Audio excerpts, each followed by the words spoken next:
গত ২ বছর ধরে নোকিয়া মার্কেটে ফেরার চেষ্টা করলেও বারবার নোকিয়ার এই প্রচেষ্টা মার খেয়ে যাচ্ছে। এর একটা বড় কারণ হিসেবে আমি মনে করি উদ্ভাবনের ক্ষেত্রে নোকিয়ার পিছিয়ে পড়াকে।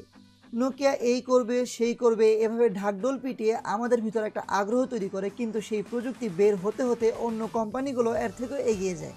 তো যাই হোক, কয়েকদিন আগে নোকিয়া মিড বাজেট মার্কেটের জন্য রিলিজ করে নোকিয়া 7.1। ফোনটি আমার নজর কেড়েছে এর অসাধারণ ক্যামেরা, ক্রিস্টাল ক্লিয়ার ডিসপ্লে ও সলিড বিল্ডের জন্য। আজ পুরো ভিডিও জুড়ে কথা বলবো নোকিয়া 7.1 নিয়ে, এবং ফোনটি মূলত কাদের জন্য এবং কেন কেনা উচিত তা জানাবো। তো ভিডিওটি শুরু করার আগে অবশ্যই দেখে নিন আমাদের চ্যানেলটি সাবস্ক্রাইব করা আছে কিনা।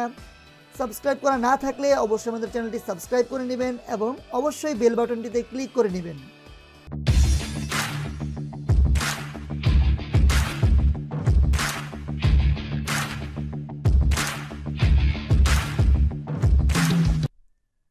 হ্যালো বন্ধুরা, সবাইকে স্বাগতম তরল প্রযুক্তির ইউটিউব চ্যানেলে। 6000 অ্যালুমিনিয়াম ফ্রেমে তৈরি ফোনটির বিল্ড কোয়ালিটি সলিড। নোকিয়া কিন্তু বিল্ড কোয়ালিটিতে সবসময় এগিয়ে থাকে, আর ফোনটির সাইডের ডিজাইনটা দেখতে অসাধারণ সুন্দর। ফোনটির পিছনে রয়েছে গ্লাস ব্যাক, গ্লাসি ফিনিশ, যা এ বাজেটের ফোনগুলোর মাঝে সবচেয়ে গর্জিয়াস এবং অ্যাট্রাকটিভ ডিজাইন। আর ফোনটির প্রোটেকশন হিসেবে থাকছে কর্নিং গরিলা গ্লাস 3। তবে ব্যবহার করতে গিয়ে সবচেয়ে বেশি সুবিধা পেয়েছি যে এটাই একটু স্ক্র্যাচ পড়ছিল না, কিন্তু ফোনটি হাত থেকে বারবার স্লিপ খেয়ে যাচ্ছিল। আর পড়ে গেলে যেহেতু যে কোনো ফোনই ভেঙে যাওয়ার সম্ভাবনা থাকে, তাই ফোনটি ব্যবহারে সাবধানতা অবলম্বন করার পরামর্শ রইল। তবে ফোনটি হাতে নিয়ে যথেষ্ট প্রিমিয়াম ফিল আসবে। ফোনটি এই কয়দিনের ব্যবহারে যারাই আমার হাতে দেখেছে তারাই ফোনটি হাতে নিতে চেয়েছে, অর্থাৎ এর ডিজাইন ও বিল্ড কোয়ালিটি আপনাকে আকৃষ্ট করতে বাধ্য। আর রেয়ার ক্যামেরায় ও পাওয়ার অন অফ বাটনে ডায়মন্ড কাট ফিনিশ ফোনটিকে ক্লাসি লুক দিয়েছে। তবে গ্লাস ব্যাকে হাতের ছাপ পড়ে যাচ্ছিল খুব দ্রুত, অনেকের কাছে যা বিরক্তিকর। ফোনটির সামনে পাচ্ছেন নচ, যা খুব একটা বড় না, তাই ভিডিও অ্যান্ড মিডিয়া এক্সপিরিয়েন্স ভালো ছিল। তবে নিচের দিকে চিনটা একটু বড়, যেখানে নোকিয়ার লোগো পাবেন। পার্সোনালি আমার মনে হয় সামনের ডিজাইনটা আরও ভালো করা যেত। আর পিছনে যে লোগো দিয়ে নোকিয়ার ডুয়েল ক্যামেরা সেট আপ, এবং এর ঠিক নিচের পজিশনে রয়েছে ফিঙ্গারপ্রিন্ট সেন্সর। আর ফোনটির পিছনে নিচের দিকে পাচ্ছেন অ্যান্ড্রয়েড 1 এর লোগো, অর্থাৎ ফোনটি এসেছে অ্যান্ড্রয়েড 1 এর মাধ্যমে। ফোনটির নিচে থাকছে স্পিকার গ্রিল ও USB type C charging port. ফোনটিতে 3000 mAh এর ব্যাটারি ব্যবহার করা হয়েছে, আর থাকছে ফাস্ট চার্জিং সুবিধা। ফোনটির বক্সে দেওয়া চার্জার দিয়ে ফোনটি চার্জ হতে সময় নিচ্ছিল 1 ঘন্টা 20 থেকে 30 মিনিটের মতো। আর টাইপ সি চার্জিং পোর্টের পাশে থাকছে স্পিকার। স্পিকারের সাউন্ড কোয়ালিটি মোটামুটি লাউড, বাট নট বেস্ট। ফোনটি শুধু একটি ভেরিয়েন্টে এসেছে, সেটি হলো 464। আর ফোনটির বাম পাশে আছে হাইব্রিড সিম স্লট, যেখানে আপনি দুটি সিম কিংবা একটি সিম ও একটি মেমোরি কার্ড একসাথে ব্যবহার করতে পারবেন। আর আপনি ইচ্ছে করলে ফোনটি 400 জিবি পর্যন্ত মেমোরি কার্ড এক্সপ্যান্ড করতে পারবেন। ওভারঅল ডিজাইন ও বিল্ড কোয়ালিটিতে নোকিয়া ক্লাসি ও প্রিমিয়াম করার জন্য যা যা করার দরকার সবই করেছে। ফোনটিতে ব্যবহার করা হয়েছে 5.84 ইঞ্চি এর ফুল এইচডি প্লাসের 19x9 রেশিওর আইপিএস এলসিডি ডিসপ্লে। ডিসপ্লেটি HDR10 সাপোর্ট করে। ফোনটির অন্যতম আকর্ষণ কিন্তু এর ব্রাইট এবং কালারফুল পাঞ্চি ডিসপ্লে। ফোনটির ডিসপ্লেতে কালার রিপ্রোডাকশন এবং ভিউইং অ্যাঙ্গেল এবং ব্রাইটনেস অসাধারণ। হয়তো সরাসরি না দেখলে বোঝা সম্ভব না, বাট চোখের দৃষ্টিকে আকৃষ্ট করে রাখবে এর ডিসপ্লে। আর ফোনটির আউটডোর ভিজিবিলিটি অনেক কালারফুল। ফোনটির মাধ্যমে HDR কন্টেন্টগুলো অনেক শার্প দেখা যাচ্ছিল, যা মূলত ভিডিও ওয়াচিং এক্সপিরিয়েন্সকে অন্য লেভেলে নিয়ে যাবে। তবে এই প্রাইস রেঞ্জে অ্যামোলেড ডিসপ্লে হলে অবশ্যই ভালো হতো। ওভারঅল ডিসপ্লে কথা বললে ফোনটির প্রধান ফিচারটাই হচ্ছে ডিসপ্লে। এই ডিসপ্লেতে গেমিং, ওয়াচিং অ্যান্ড ব্রাউজিং যথেষ্ট আরামদায়ক ছিল। কথা বলা যাক ফোনটির ক্যামেরা নিয়ে। ফোনটির পিছনে পাচ্ছেন dual camera with Zeiss optics and electronic image stabilisation. ফোনটির পিছনে প্রাইমারি ক্যামেরা হিসেবে পাচ্ছেন 1.8 অ্যাপারচারের 12 মেগাপিক্সেলের ক্যামেরা, এবং সেকেন্ডারি ক্যামেরা হিসেবে পাচ্ছেন 5 মেগাপিক্সেলের ক্যামেরা, যার অ্যাপারচার 2.4। আর ফোনটির সামনে পাচ্ছেন 2.0 অ্যাপারচারের 8 মেগাপিক্সেলের ফিক্সড ফোকাস ক্যামেরা। ফোনটি দিয়ে তোলা ছবিগুলোতে দিনের আলোতে খুব ভালো পরিমাণে ডিটেলস পাওয়া যাচ্ছিল। সিরিয়াসলি আর ক্যামেরায় তোলা ছবিগুলোর ডিটেলস দেখে আমি মুগ্ধ, এবং প্রতিটি ছবি অনেক কালারফুল ছিল। এছাড়াও ছবিগুলো খুব ভালো পরিমাণে ব্রাইট ছিল। ছবির কালার ভালো হলেও কন্ট্রাস্ট একটু বেশি ছিল। আর ছবিগুলো কোনো অবস্থাতেই স্মুথ ছিল না। ইনডোর বা আউটডোর যে কোনো অবস্থাতেই খুব শার্প ছবি পাচ্ছিলাম। ফোনটির পোর্ট্রেট মোডে তোলা ছবিগুলোর এজ ডিটেকশন পারফেক্ট ছিল প্রায় প্রতিটি ক্ষেত্রেই। এছাড়াও সাবজেক্ট ও অবজেক্টের মাঝে একটা পার্থক্য করে দিচ্ছিল এর ক্যামেরা। আর সত্য কথা বলতে পোর্ট্রেট মোডে খুব ভালো পরিমাণে ডিটেলস পেয়েছি। আর রাতের ক্যামেরা জাস্ট ওয়াও, ফোনটি দিয়ে রাতে তোলা ছবিগুলোতে খুব ভালো পরিমাণে ডিটেলস পাওয়া যাচ্ছিল এবং নয়েজের পরিমাণ ছিল খুবই কম। একই সাথে ছবিগুলোর কালার ঠিক রেখে খুব বেশি পরিমাণে শার্পও হচ্ছিল না। নোকিয়ার ক্যামেরাটা নোকিয়ার অন্যতম একটি বড় আকর্ষণ এই ফোনের ক্ষেত্রে।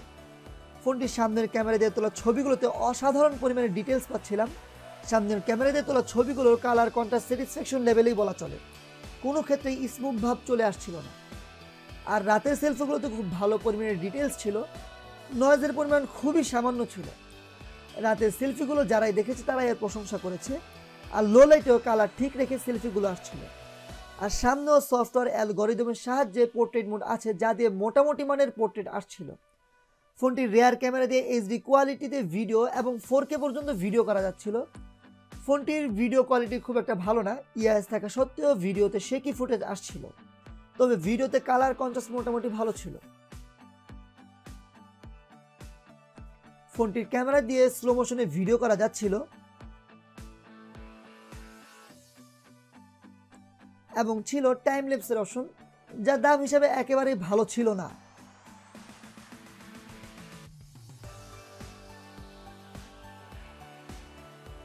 আর ফোনটিতে হার্ডওয়্যার হিসেবে পাচ্ছেন স্ন্যাপড্রাগনের 636 এর প্রসেসর, আর এতে জিপিও হিসেবে পাচ্ছেন অ্যাড্রিনো 509। দাম হিসেব করলে এ দামে অন্যান্য brand like Xiaomi, Poco F1 স্ন্যাপড্রাগনের 845 পর্যন্ত প্রসেসর দিচ্ছে, বাট নোকিয়া দিল 636। ওয়েল, আসলে সব মোবাইল সব ধরনের গ্রাহকদের জন্য বানানো হয় না। এই ফোনটির টার্গেট অডিয়েন্স হলো তারা যাদের দরকার ক্যামেরা, ডিজাইন, ডিসপ্লে ও লুক। তবে ফোনটির রেগুলার ইউজে খুব ভালো পারফর্ম করছিল। অ্যাপ স্টার্টিং স্পিডও যথেষ্ট ভালো ও ফাস্ট, কোনো ল্যাগের দেখা পায়নি রেগুলার ইউজে। আর এটি রান করছে স্টক অ্যান্ড্রয়েডের সাহায্যে, যার কারণে সফটওয়্যার অপটিমাইজ এবং স্মুথলি রান করছিল। স্টক অ্যান্ড্রয়েডের কারণে একটি বড় সুবিধা হলো খুব দ্রুত আপডেট চলে আসে, যার কারণে ফোনটিতে এখন চলছে অ্যান্ড্রয়েড পাই। অ্যানিমেশনগুলো অনেক স্মুথ হয়ে থাকে স্টক অ্যান্ড্রয়েডে, যার কারণে অনেকেই স্টক অ্যান্ড্রয়েড পছন্দ করেন। এছাড়াও ফোনটিতে রয়েছে ফিঙ্গারপ্রিন্ট সেন্সর, যা একটু স্লো। ফেস আনলকও স্লো, তাই দেখানোর প্রয়োজনই মনে করিনি। ফোনটি দিয়ে গেমিংয়ের ক্ষেত্রে পাবজিতে লো গ্রাফিক্স সাজেস্ট করলেও আমরা খেলেছি মিডিয়াম গ্রাফিক্সে এবং কোনো ধরনের ল্যাগের দেখা পাইনি খেলতে গিয়ে। ফ্রেম ড্রপও ছিল না। আর গ্রাফিক্সের কথা বললে একটু কার্টুন কার্টুন লাগছিল খেলতে গিয়ে। দেখে নে জ্যাকের গেম প্লে।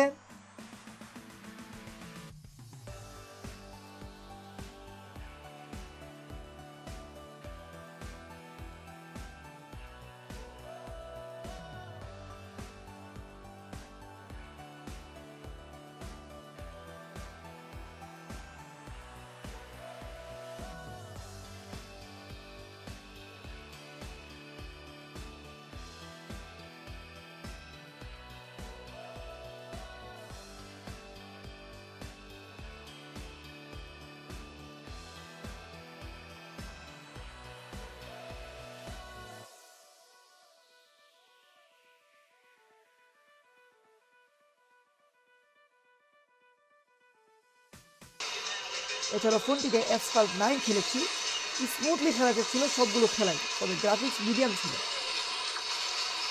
ফোনটিতে অ্যাম্বিয়েন্ট ডিসপ্লে ফিচার ছিল। আর ফোনটি ব্যাটারি ব্যাকআপের কথা বললে নর্মাল ইউজে যেমন টানা ভিডিও দেখা, ব্রাউজিংয়ের ক্ষেত্রে 6 থেকে 7 ঘন্টা ব্যাকআপ দিচ্ছিল, তবে গেমস খেলতে গেলে টানা ব্যবহারে 4 থেকে 5 ঘন্টা ব্যাকআপ পাচ্ছিলাম। আর ফোনটি খুব গরম হয়ে যাচ্ছিল এই ক্ষেত্রে, গ্লাস ব্রেকের কারণে গরম বোঝা যাচ্ছিল একটু বেশি। তবে মডারেট ইউজে ফোনটি 12 থেকে 14 ঘন্টা ব্যবহার করতে পারবে। হার্ডওয়্যারের কথা বললে ফোনটিতে স্ন্যাপড্রাগনের 636 ব্যবহার করা হলেও মিডিয়াম ইউজে ফোনটি ভালো পারফর্ম করছিল।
সো ওভারঅল ফোনটি সম্পর্কে আমার পার্সোনাল অপিনিয়ন হচ্ছে, অনেকেই আছে যাদের হেভি গেমিংয়ের দরকার নেই, দরকার ভালো ক্যামেরা ও ডিসপ্লে এবং ড্যাশিং লুক, তাদের জন্য নোকিয়া 7.1 পারফেক্ট একটা চয়েস।